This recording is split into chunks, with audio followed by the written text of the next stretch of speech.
Misterio de Plum Island, laboratorios de experimentos prohibidos. Bienvenidos a Documentales del Salvador, un espacio de conversación y reflexión donde exploramos temas científicos, sociales, ambientales, políticos, económicos y estadísticos y eventos de actualidad del Salvador y el mundo. Cada episodio comenta y desmenuza eventos clave que ayudan a entender mejor la realidad que nos rodea. Búscanos gratis en tu plataforma favorita. Puedes apoyar este podcast a través de PayPal o con criptomonedas, dejando una contribución en Bitcoin, Ethereum o, si lo prefieres, Solana. Puedes encontrar los enlaces y direcciones en la descripción de este contenido. Síguenos, comparte y comenta. Bueno, es un verdadero privilegio estar aquí para desgranar los múltiples estratos de una historia que oscila constantemente entre la ciencia de vanguardia y el misterio más insondable. O sea, es que, ¿qué tienen en común un científico del Tercer Reich, un misterioso brote de artritis infantil de origen desconocido y una serie de simulacros gubernamentales para prepararse ante un colapso cibernético? Suena a película de Hollywood, totalmente. Pues sí, suena a ciencia ficción, pero la respuesta converge en una pequeñísima porción de tierra, apenas 7 kilómetros cuadrados. Imaginar este escenario resulta fascinante. Es una isla ubicada en la bahía de Gardiner, a tan solo 2,5 kilómetros de la costa de Long Island, en Nueva York. Sí, que a simple vista, claro, con su antiguo faro de granito, construido en 1870, pues parece un idílico retiro costero. Totalmente. Pero este lugar es tan inaccesible y guarda tantos secretos que, ojo a esto, en el año 2008 las autoridades descubrieron que figuraba en una lista de objetivos prioritarios de Al-Qaeda. Ostras, fíjate. Ya ves. Y nuestra misión en esta inversión profunda hoy es diseccionar la verdad detrás del Centro de Enfermedades Animales de Plum Island. Exacto. Y para comprender cómo este lugar se convirtió en un imán para las teorías más oscuras, es fundamental establecer primero su propósito fundacional. Claro, el motivo oficial de su existencia. Eso es.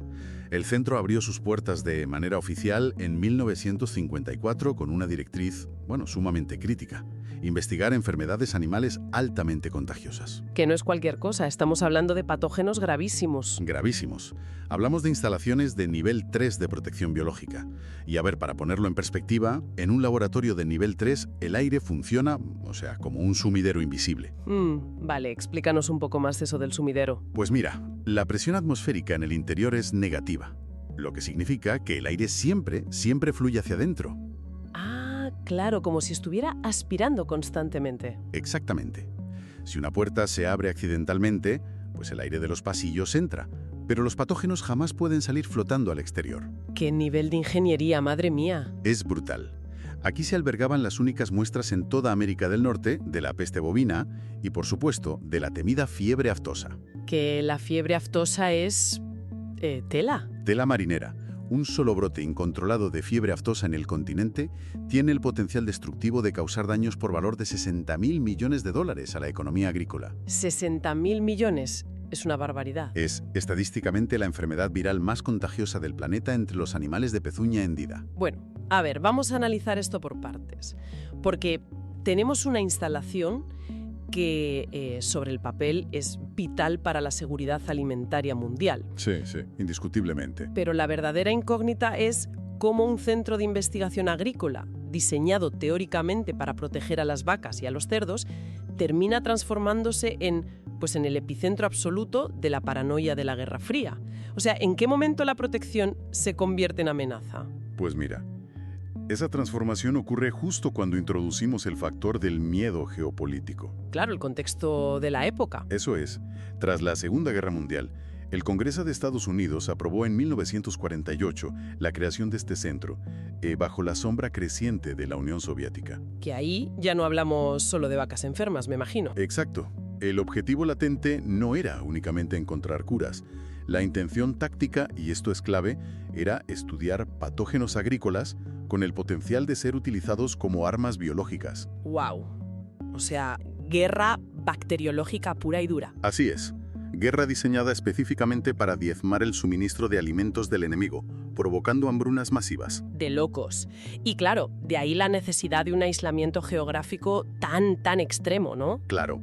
Estar rodeado por las corrientes del Océano Atlántico no solo servía para asegurar que los virus no llegaran a las granjas estadounidenses, Servía de muro de contención. y proporcionaba un telón de acero perfecto para ocultar a las personas que estaban manipulando esos virus. Y es precisamente ahí donde entra en escena el primer director de la instalación, el doctor Maurice Shahan. Un personaje muy particular. Muy particular. Este hombre instauró unas reglas que de verdad rozaban la ciencia ficción. Totalmente. Absolutamente nadie sin autorización explícita podía pisar la isla y el protocolo para los propios científicos era agotador. Cuéntanos cómo era ese protocolo, porque es increíble. Pues a ver, al llegar debían desvestirse por completo, dejar toda su ropa civil en taquillas selladas, ducharse exhaustivamente y ponerse unos monos de trabajo específicos del centro. Todo esterilizado al milímetro. Sí, y junto con unas zapatillas blancas que jamás abandonaban el edificio. O sea, como la esclusa de descompresión de una nave espacial en una película, pero diseñada para que los monstruos microscópicos no escapen a la Tierra. Y el rigor de esos protocolos de descontaminación era tan extremo que los trabajadores llegaban a tomar hasta 23 duchas completas en un solo turno de trabajo. 23 duchas en un día. Madre mía, acabarían con la piel destrozada. Imagínate. Y todo esto simplemente por moverse entre diferentes sectores del laboratorio. El agua y los jabones germicidas eran la barrera física constante entre los patógenos y el continente. Ahora surge una deducción inevitable con todo esto. A ver, dime.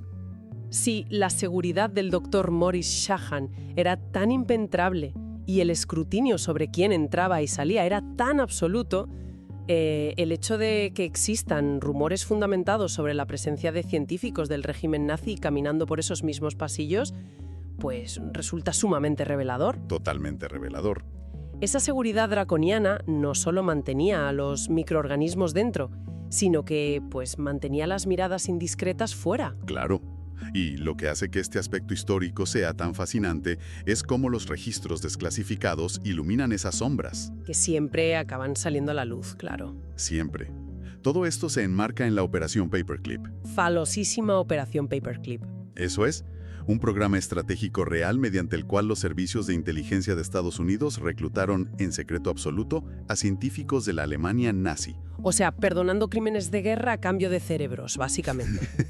Esa era la lógica de la época, tristemente. Dictaba que era preferible perdonar su pasado si sus conocimientos científicos proporcionaban una ventaja táctica contra los soviéticos. Ya. Y en el epicentro de esta conexión con Plum Island se encuentra Erich Traub. Erich Traub, tela con este hombre. Tela. Un eminente virólogo que trabajó directamente bajo las órdenes de Adolf Hitler y Heinrich Himmler. Madre mía, la cúpula del mal. Literalmente. Durante el conflicto mundial, Erich Traub dirigió investigaciones en una instalación ultrasecreta en la isla de Riems, en el mar Báltico. Una isla también, qué coincidencia. Pues fíjate, su especialidad era investigar metodologías para diseminar el virus de la fiebre aftasa desde aviones de la Luftwaffe. O sea, tirar virus desde el cielo. Sobre las vastas estepas de Rusia, con el fin de aniquilar su ganadería y colapsar sus líneas de suministro. Es que las similitudes arquitectónicas y conceptuales entre la isla de Riems, en Alemania, y Plum Island, en Nueva York, son imposibles de ignorar. Son prácticamente un espejo. Ambas son instalaciones aisladas, rodeadas de agua, dedicadas exclusivamente a la guerra biológica animal. Ahora, el debate sobre si Erich Traub pisó formalmente los laboratorios estadounidenses, bueno, es un campo de minas burocrático. Un laberinto de papeleo. Sí. Oficialmente, su nombre nunca aparece en una nómina. Cero. Claro, el gobierno no iba a dejar ese rastro tan obvio. Pero, sin embargo, las investigaciones detallan que el propio doctor Maurice Shahan le ofreció personalmente un puesto de trabajo en 1952. Y esa es la gran discrepancia. La diferencia entre la versión desinfectada del gobierno y la evidencia histórica subyacente. Ya. Erich Traub no solo estuvo en Estados Unidos, asistió como invitado a la ceremonia oficial de inauguración de Plum Island en 1956. En la foto de familia, vamos. Tal cual. Y los registros de visitas confirman que regresó a las instalaciones en 1957 y nuevamente en 1958. es que clama al cielo.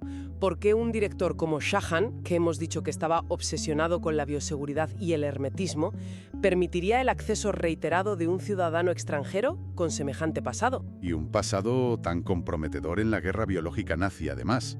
A esto se suma un memorándum interno redactado en 1958 por el Departamento de Agricultura. ¿Y qué decía ese documento?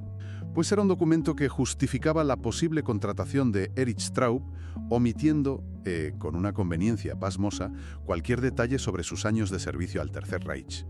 Como si hubiera estado de vacaciones esos años. Es evidente que, aunque el gobierno lograra camuflar sus intenciones en papel, la paranoia de esa era fundacional dejó una huella indeleble. Sí, imborrable. Pero, a ver, esa fortaleza inexpugnable, dirigida con mano de hierro, eventualmente empezó a mostrar grietas estructurales. Porque nada dura para siempre, claro. Resulta que el aislamiento perfecto es una ilusión, porque al final toda instalación depende de factores impredecibles. El factor humano. El comportamiento humano exacto y la fuerza bruta de la naturaleza. Totalmente. Una transición crucial ocurre en 1963. Cambio de guardia. Sí, la dirección de la isla pasó a Jerry Callis. Y su enfoque de gestión era, diametralmente opuesto a la rigidez militar de Shahan. Él era más relajado, ¿no? Mucho más. Callis buscaba desestigmatizar el trabajo, relajar la tensión perpetua de los científicos. ¿Quería buen ambiente en la oficina? Exacto. Crear un entorno que se sintiera menos como un búnker y más como un campus universitario. Ya. Pero en la bioseguridad de nivel 3, la comodidad es a menudo el preludio del desastre. Ostras, qué gran verdad. Y esa relajación paulatina de los protocolos pavimentó el terreno para la crisis monumental de 1978. El infame incidente del laboratorio 257. Uf. Las crónicas de Esterentos son el peor escenario posible materializado. Cuéntalo porque es para echarse las manos a la cabeza. Un técnico del laboratorio, Billy D. Rosowski, se presenta a su turno. Los testimonios apuntan a que llegó sufriendo una resaca severa. O sea, sus sentidos no estaban alerta. Imagínate entrar a un nivel 3 de bioseguridad con resaca, de locos. Una imprudencia total. Al ingresar a las áreas de contención, lo que descubre desata el pánico absoluto. Los animales de prueba, que debían estar sanos o controlados, estaban babeando profusamente, sufriendo temblores y cubiertos de ampollas dolorosas en las pezuñas y el hocico. Los síntomas de manual. Sí. El virus de la fiebre aftosa, el microorganismo que justificaba la existencia misma de la isla y sus medidas extremas, había escapado de sus recintos herméticos. Montaron un pollo increíble. La respuesta institucional tuvo que ser inmediata y, despiadada. No les quedaba otra. Para evitar que el virus viajara por el aire o a través de aves marinas hacia las granjas del continente, los protocolos exigieron el sacrificio absoluto de cada animal presente en la isla. ¡Ostras! ¿Cada uno de ellos? ¡Qué barbaridad! Todos. Durante días, los incineradores funcionaron al máximo de su capacidad quemando los restos, mientras el personal intentaba desesperadamente descontaminar las instalaciones. Me imagino el olor y la tensión. La credibilidad del centro quedó reducida a cenizas, nunca mejor dicho. Totalmente. Sin embargo, lograron una redención científica sin precedentes pocos años después, en 1981. Ah, sí, el avance de la vacuna. Sí, el doctor Howard Bachrach lideró un equipo que logró crear la primera vacuna eficaz contra la fiebre aftosa. Y el método es lo verdaderamente revolucionario. Utilizaron empalme de genes, ¿verdad? Exacto. La incipiente técnica del empalme de genes. En lugar de inyectar versiones debilitadas del virus entero, lo cual siempre conlleva, claro, el riesgo de desencadenar la enfermedad. Que es lo típico de las vacunas antiguas. Eso es. Pues el equipo de Bachrach logró aislar y sintetizar genéticamente una sola proteína inofensiva de la cubierta del virus, la proteína BP3. O sea, para que nos entendamos, es como mostrarle al sistema inmunológico un retrato robot muy detallado del criminal, para que aprenda a reconocerlo y atacarlo sin tener que meter al criminal real dentro del cuerpo del paciente. Me parece una analogía perfecta, un avance espectacular. Pero claro, la redención científica no detiene a los huracanes. Hay la naturaleza. Y así nos plantamos en 1991, bajo la nueva dirección de Roger Brice. Y aquí el presupuesto prima sobre la seguridad. Los recortes, el gran enemigo de la seguridad. Se decide posponer la reparación vital del cable eléctrico submarino principal que suministra energía a la isla desde Nueva York. Un error fatal. Como resultado, cuando el huracán Bob azota la costa atlántica con vientos destructivos de más de 160 km por hora, la infraestructura cede. La isla entera se sumerge en la oscuridad. Y el nivel de negligencia en la planificación de contingencias quedó expuesto de la manera más cruda posible. Porque había gente trabajando ahí, en ese momento. Sí, el trabajador de mantenimiento Philip Pagari se encontraba de guardia durante la tormenta. Atrapado, sin líneas telefónicas funcionales para pedir ayuda. Solo en medio del huracán. Solo. Pagari tuvo que navegar por un laboratorio de patógenos letales, a oscuras, iluminado apenas por una linterna. De película de terror. Al fallar el suministro eléctrico principal y no entrar a tiempo los generadores de respaldo de manera adecuada, la presión negativa del aire se detuvo. ¿El sumidero del que hablábamos antes? Se apagó. Se apagó. Peor aún, los sistemas de bombeo colapsaron y los tanques de aguas residuales, que contenían desechos biológicos, comenzaron a rebosar, inundando los pasillos. ¡Qué asco y qué peligro! ¡Por Dios! Y el sonido más aterrador de todos era el de las alarmas térmicas de los congeladores de ultrabaja temperatura que comenzaron a sonar incesantemente. ¡Claro, se estaban calentando! Los congeladores guardaban el catálogo entero de virus letales del centro. Y sí, se estaban calentando. Las muestras amenazaban con derretirse, lo que podría haber provocado una aerosolización incontrolable. O sea, imagínate estar rodeado de patógenos apocalípticos mientras el agua contaminada te llega a los tobillos y las alarmas suenan en la oscuridad. Una pesadilla en vida. Antes de profundizar en cómo este nivel de negligencia alimentó el terror en la población civil del continente, debemos hacer un alto importante. Hacemos un breve recordatorio a nuestra audiencia. Pueden apoyar este espacio donando por medio de PayPal o por medio de criptomonedas como Bitcoin, Ethereum o Solana. Los enlaces están en la descripción. Continuamos. Retomando esta cadena de eventos, la conexión analítica es clarísima. A ver. Cuando el público general se entera de que una institución gubernamental de máxima seguridad tiene goteras en los techos y se queda sin luz por no reparar un cable, la confianza se evapora. Pues lógicamente.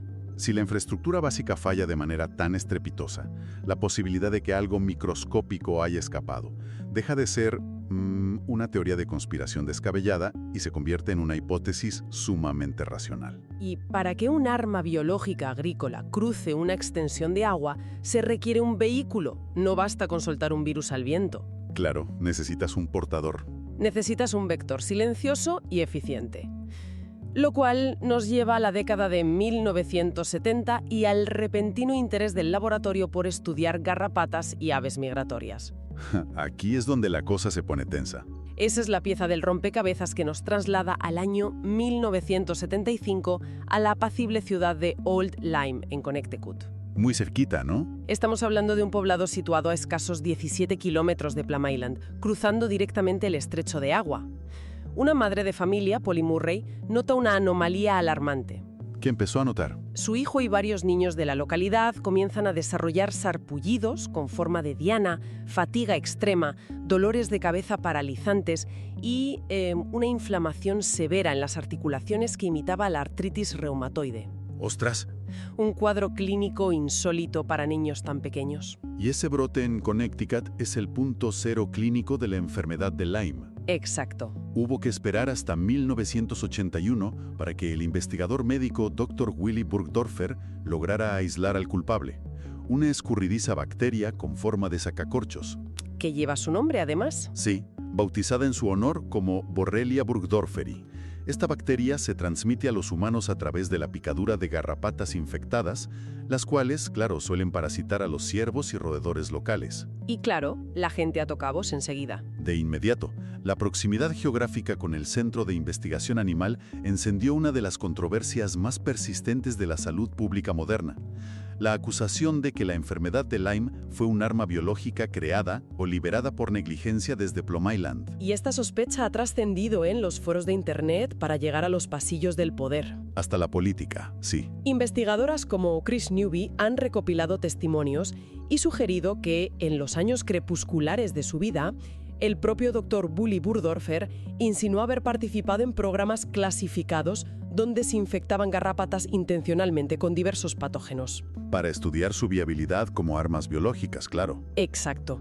El asunto tiene tanto peso histórico que congresistas como Chris Smith han redactado enmiendas exigiendo que el inspector general del Departamento de Defensa investigue formalmente esto. O sea, palabras mayores. Si hubo experimentos con garrapatas armadas que pudieran haber originado la epidemia actual. Sin embargo, en un análisis riguroso de las fuentes que manejamos, es imprescindible observar los datos empíricos que refutan esta narrativa. Claro, hay que ver las dos caras de la moneda. Siempre lo decimos a quienes nos escuchan.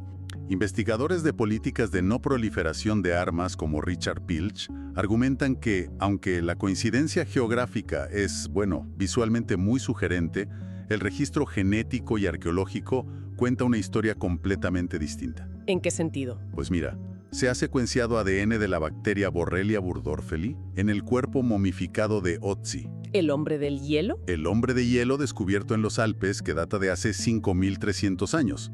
O sea, la bacteria ya existía en la naturaleza. Una momia de hace 5.000 años. Eso es innegable. Adicionalmente, los epidemiólogos han identificado expedientes médicos en Wisconsin con casos idénticos datados en 1969, años antes del brote en Connecticut. Ya, la evidencia temporal tampoco cuadra para los de Connecticut. Exacto.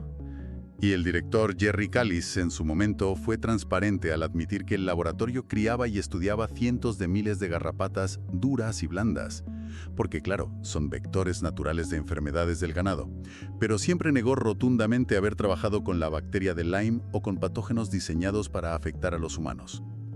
Y esa evidencia genética de hace más de 5 milenios es contundente. No se puede negar. No, los datos son los datos. Pero sumergiéndonos en la lógica de quienes vivían bajo la sombra de la instalación, la duda persiste. Es comprensible. Incluso asumiendo que la bacteria no fue inventada en un tubo de ensaje moderno, sabiendo que experimentaban intensivamente con garrapatas como vectores, no es descartable que estuvieran aislando cepas antiguas o manipulándolas. Eso es técnicamente posible, sí. Y con el historial documentado de fallos en los sistemas de contención, resulta perturbadoramente plausible que un ave migratoria o un ciervo infectado portara una de esas garrapatas, cruzara el agua nadando o volando y desatara el brote local.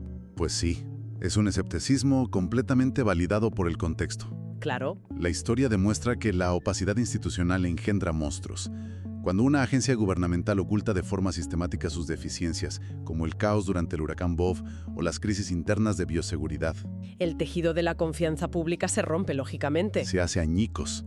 Y en ausencia de transparencia, el miedo colectivo llena esos vacíos con las peores interpretaciones posibles. Una paranoia que eventualmente evolucionó, porque la sociedad dejó de temer exclusivamente a las bacterias invisibles y comenzó a escrutar las playas en busca de evidencias tangibles, evidencias macroscópicas. Aquí entramos en el terreno de las pesadillas visuales. Y aunque el Internet se volvió loco con teorías de quimeras genéticas escapadas de laboratorios secretos, la autopsia forense y la realidad de los hechos suelen revelar algo mucho más mundano, pero igualmente grotesco sobre la descomposición biológica y el comportamiento humano. Nos adentramos, como no, en el infame episodio del verano de 2008 y el denominado Monstruo de Montauk. ¡Ay, el monstruo de Montauk! ¡Qué historia!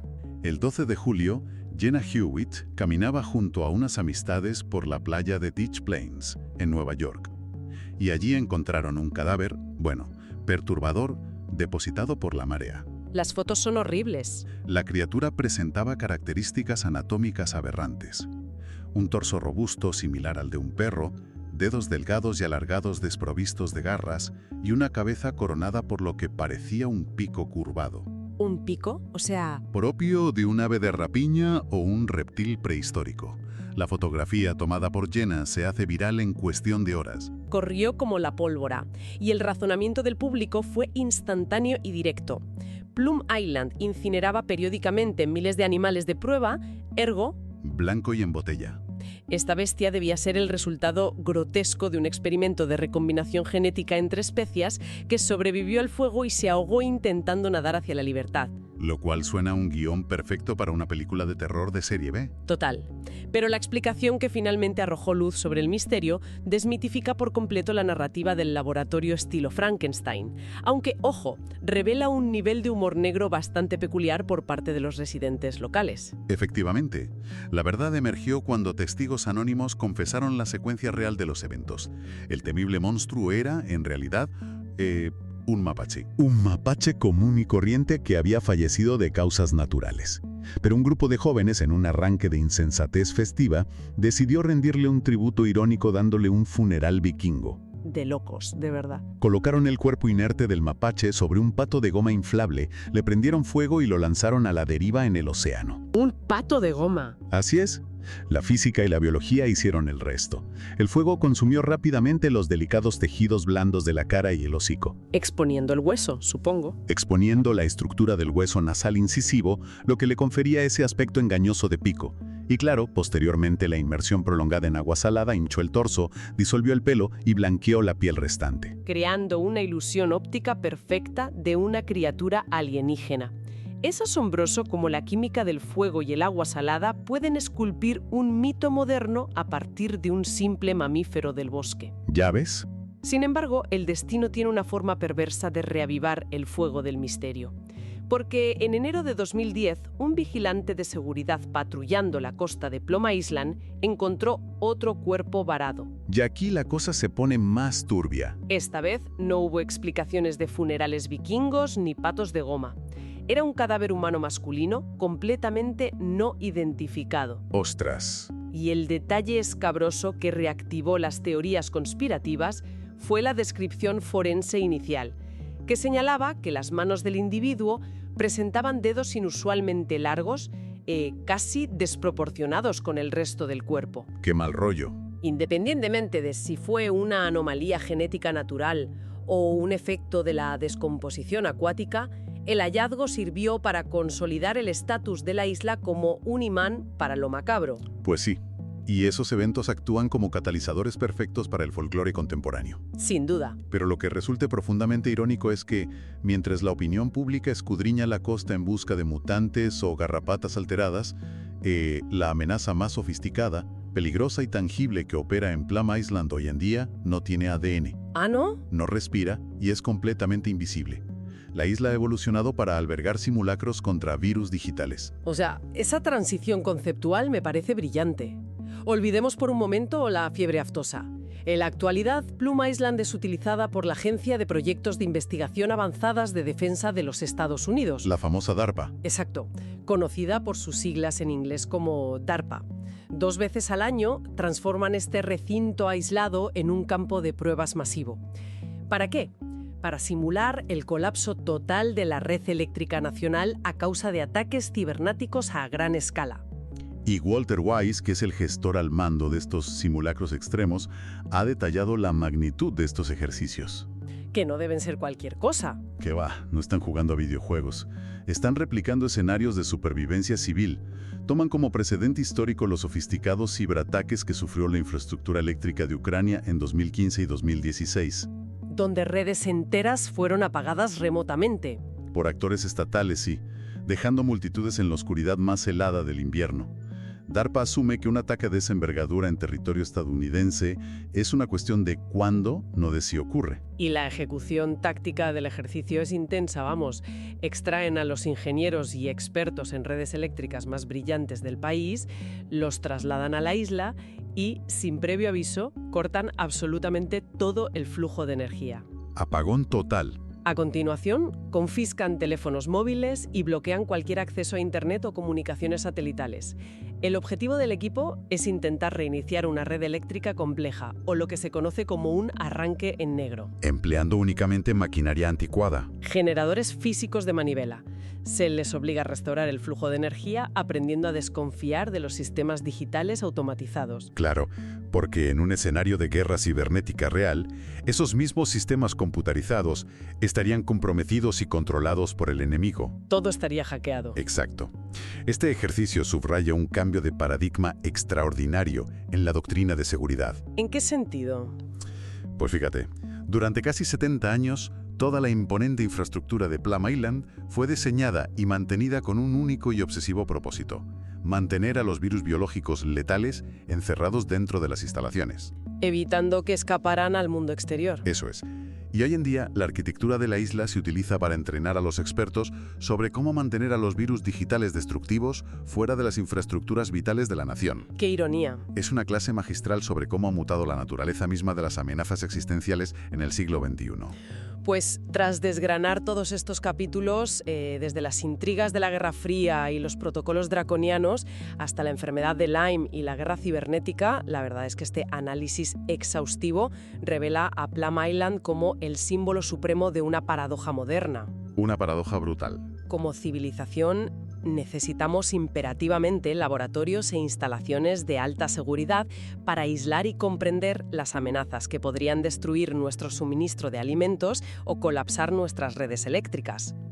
No podemos vivir sin ellos, eso está claro. Sin embargo, el nivel de hermetismo y secretismo absoluto que los gobiernos imponen para operar estos lugares es precisamente el mismo mecanismo psicológico que alimenta el pánico, la desconfianza crónica y las teorías conspirativas.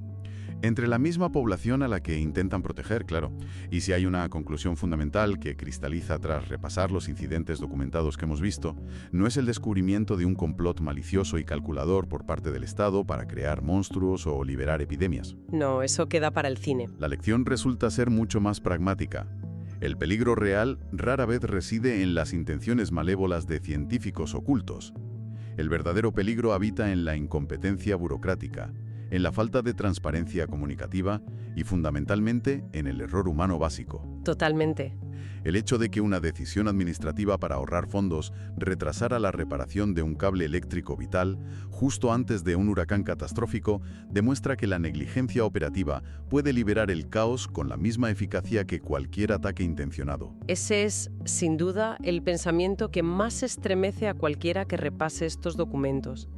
Que el muro entre la seguridad y el desastre biológico a menudo depende de un simple fallo administrativo o del cansancio de un operario. Así de frágil es el sistema. Y antes de cerrar este espacio, cualquiera se preguntaría qué depara el horizonte para este legado de patógenos.